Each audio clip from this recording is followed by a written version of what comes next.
If you ever go look through the romance novel section at a bookstore, you might start to notice a lot of different references to predator-prey relationships, where the female is like the prey and the male is the predator. For example, there are insanely popular novels where the male character is literally some kind of predator, like a vampire or a werewolf, or like Beauty and the Beast, for example. This might seem kind of strange on the surface, but hidden within this phenomenon lies all the keys to unlocking the secrets of female sexual attraction, and by extension, how to build confidence with women and even in all other areas of life as well. Basically, deep within the unconscious mind, there's a direct connection between sexual attraction and predator-prey relationships. They both originally evolved hundreds of millions of years ago in the early stages of the evolution of life on Earth. So first of all, if we take a step back and think about the psychology of predator-prey relationships in nature, where the prey feels that it is within the frame of the predator, and it feels self-conscious and afraid of being spotted and attacked and killed. So it feels that it is within the predator's world and reacts to its perspective, while the predator feels that it is within its own world, looking through its own eyes and from its own perspective when it's confronting the prey.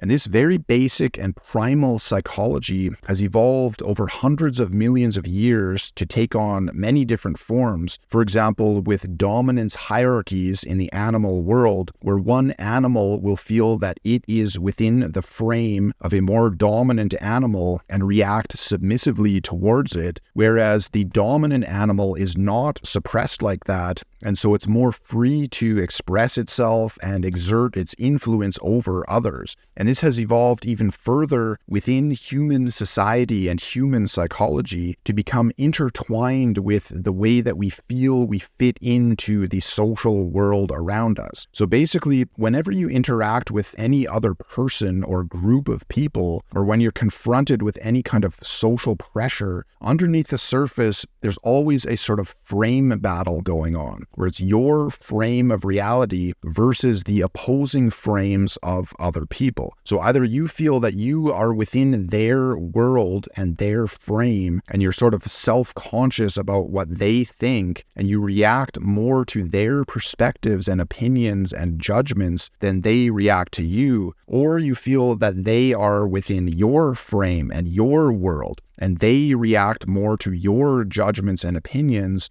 while you feel free to express yourself without really caring what they think. This is what confidence actually is. So it's not just with girls, but in all areas of life. It's exactly the same underlying phenomenon. But specifically when it comes to girls and with sexual attraction, she has to be the one who feels that she is in your frame in order to be attracted to you. So for example, if you are confident when you interact with her, then it communicates to her on an unconscious level that you are not suppressed or shut down by the fear of her social world or other guys who might be interested in her. And because of this, she feels that you have higher status in relation to her, and she will naturally be drawn into your frame and your world. But on the deepest level, this is also connected to the ancient evolutionary origins of sexual reproduction itself, where the male animal or organism is the dominant one and injects its seed into the passive or submissive female.